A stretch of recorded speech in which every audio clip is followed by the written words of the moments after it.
Hello, everyone, and thank you for tuning in to our first installment of Technology Spotlight. Our topic for this show is hacking and identity theft, and what is the weakest link when it comes to your business, online security, and information. Myself and John will go over the pitfalls of not having appropriate systems in place and where you might be able to improve on the processes you currently use. John will start us off with the most common factor in errors. Awesome. Thank you very much, Jackie.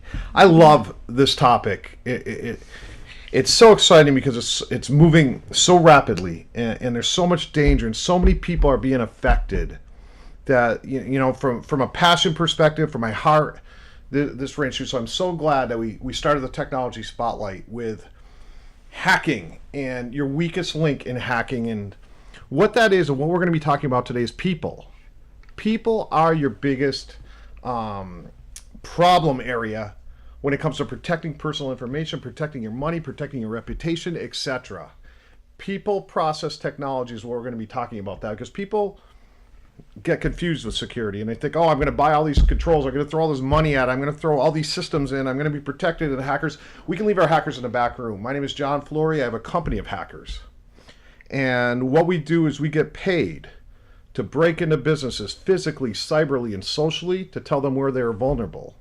And when we do that, my hackers can be left in the back room 3/4 of the time. It's amazing because people will just give me the password, or people will just let you in. And that's what we're going to talk about a little bit today. We're going to talk about some different methods that people are using and how to overcome those and how to win against hacking, because right now internationally we don't have a way to control it. We don't have a way to keep you safe. There are many countries throughout the world that are never going to extradite anybody for taking our money. Okay, right. So that's scary. So what that means is you have to protect yourself and your business. If you're in business, even if you have a personal reputation, you've worked very hard for a very long time on that. It breaks my heart because all the time we get called in where this gets compromised. And it's a lot of work getting back. Okay, so let's talk about a few. We're going to have 1, 2, 3, 4, 6 very technical terms. All right, Jackie? Okay, all right. Phishing, vishing, smishing, baiting, quid pro quo, and tailgating. And fishing, not with a pole and bait. Yes, okay. Well, we could do that after we protect ourselves. Yeah, phishing. This is phishing with a PH, and this is how these crooks get us through email. So what they'll do is they'll send us an email, and they'll say, hey, we're... The biggest one out there right now is FedEx, UPS. Hey, your package has been shipped. Click on this link to see when you're going to be receiving it, even though you never ordered a package. Right. Even though you do not have a package coming, people click on this link.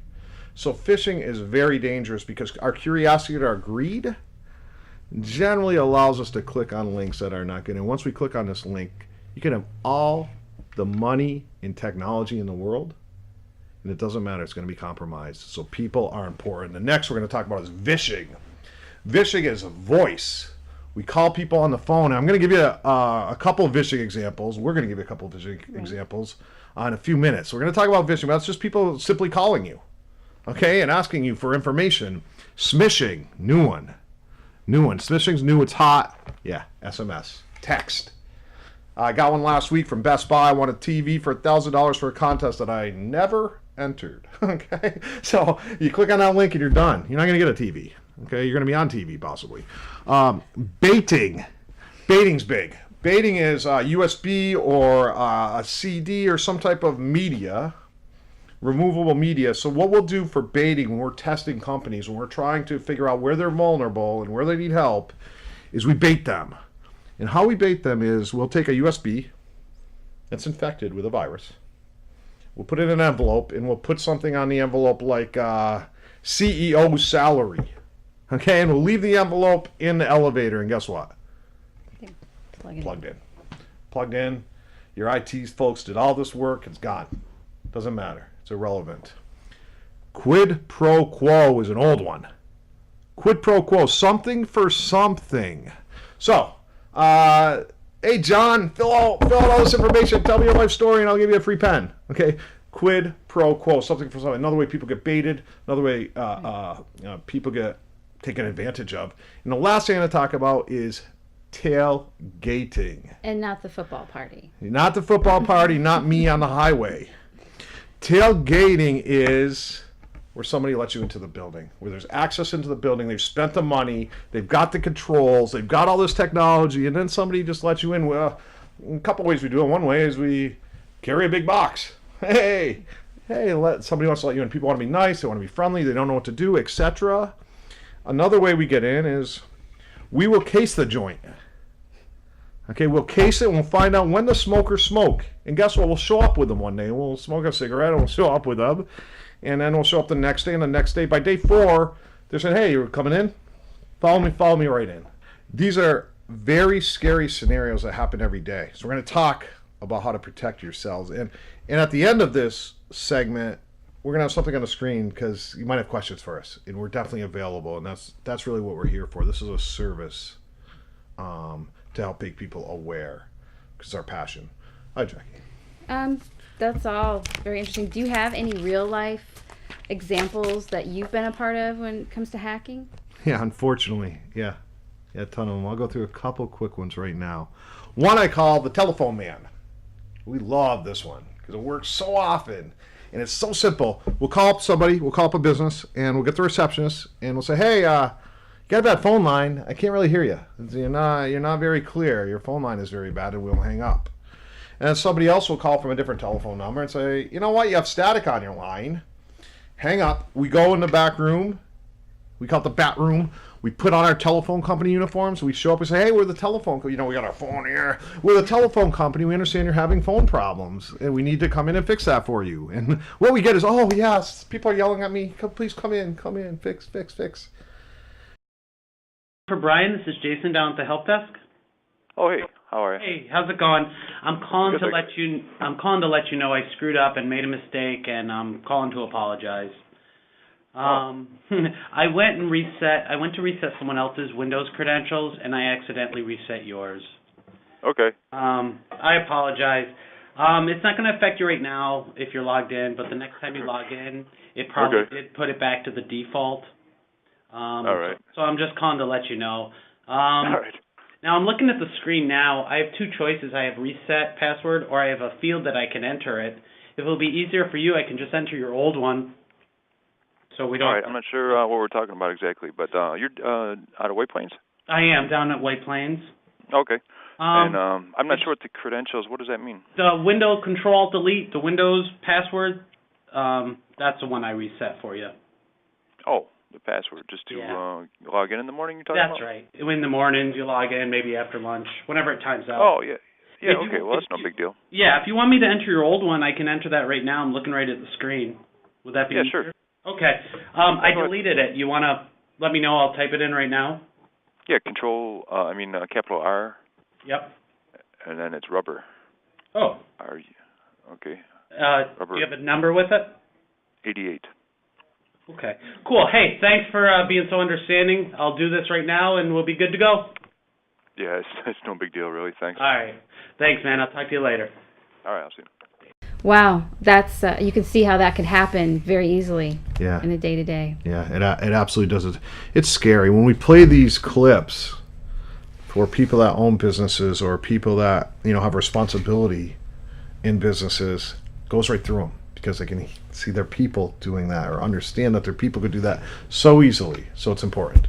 You need policy. You cannot let somebody onto your premise just because they have a uniform on. Uniforms are killers. Uniforms are a hacking world. Uniforms are the things that get people the most. Next, your janitor. You ever think about your janitor? You ever think about these guys and ladies? They are wandering around your business with open access. They have the keys to the kingdom. If you study SANS, which is a guide on hacking and how to help yourself from hackers, etc., SANS will tell you, if you want to hack, go get a job at a janitorial company. You can go wherever you want. Check your janitor. Check your third party. Think about Target. Everybody's heard about the Target hack. That was their HVAC vendor who had access on the same network to all their data. They took all the credit card information. And Target had a bad Christmas. Yeah. It's just a fact. We already talked about FedEx and UPS, so I'm going to talk about one last scenario, and it was one of the freshest ones in my mind. So we were invited to break into a data center from a large university. Just put in the state-of-the-art data center, right? And they had guards and lasers and all this type of thing. And they did not think we would be able to get into their. They were convinced of it. It was a challenge, and they're like, John, you're not going to get in here. This one you're not getting into. So what my guys did is they did not go to the data center. They went to the library. And they went to the library with their uniforms, remember?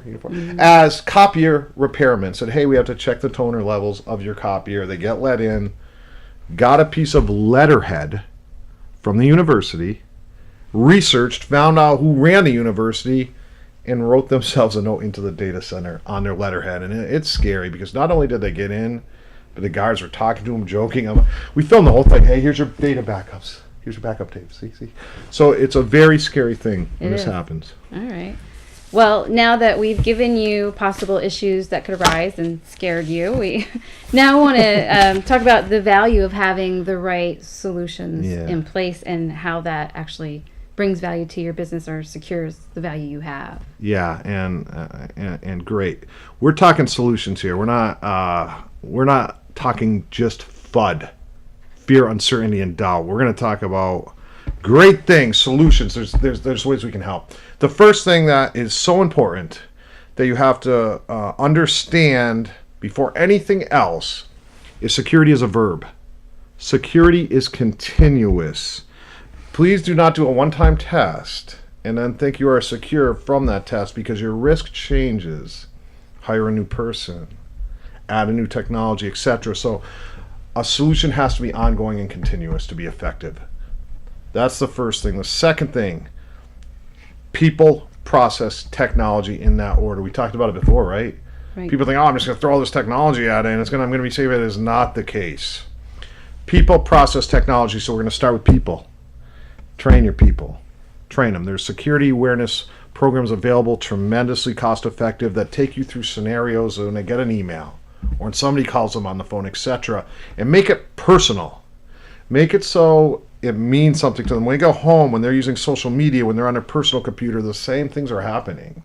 So what we find is if you make it personal to the people, they care. If it's about the company, they care less. So make it personal and then test it. What we like to do, the best process would be do a phishing test on your people. In other words, send them an email, see how many people click. Not to get them in trouble, to train them. Understand that number, then we'll do a security awareness training, and then we'll phish them again. And guess what? Some people will still click, but it will be much less. And what that means is that's your risk going down.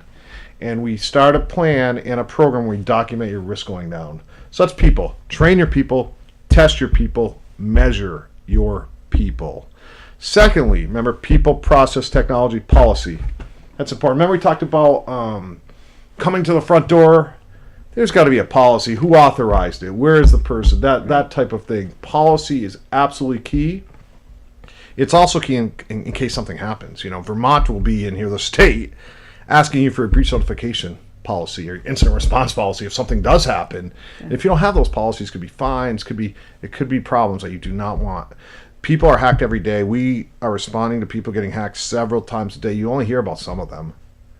And the people that you do not hear about or are not affected had a plan and understood. You don't want to make a plan on the fly. So the policies to have a plan is key, because we used to say, we're going to protect you. No one's going to get in here. We are not saying that anymore. You're going to get hit. It's just unfortunately a fact, and you have to have a plan when you get hit. You have to do everything you can do to show you due diligence for your organization, and then you have to have a plan.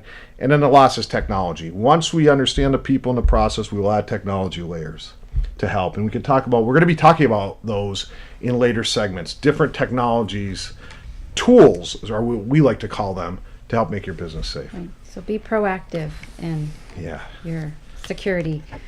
Well, we hope that you found all of this information helpful, and we'll be back next month discussing unified communications.